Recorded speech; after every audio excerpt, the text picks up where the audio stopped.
ప్రసాదం అయితే రెడీ చేస్తున్నా. ఇది ఏం ప్రసాదం పేరైతే నాకు తెలియదు, బట్ ఈ ప్రసాదం మా ఊర్లో చేస్తారనమాట. ఏంటి అంటే కొంచెం గోధుమ పిండి, షుగరు, బనానా, అట్లనే కొబ్బరి వేసి మొత్తం బాగా మిక్స్ చేయాలి. సో ఇది ఎక్కువగా దేవుళ్ళ దగ్గర పెడతారు. మా వినాయకుడి దగ్గర అయితే మా కాలనీలో వినాయకుడి దగ్గర పెడతారు. సో నాకు అందుకే చెయ్యాలనిపించింది, చేస్తున్నా.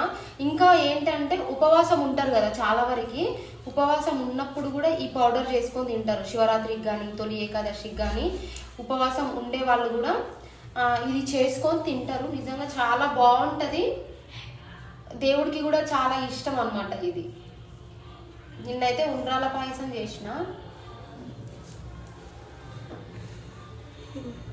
ఈరోజు ఇది చేస్తున్నా. సో మీరు కూడా ఒకసారి ట్రై చేయండి.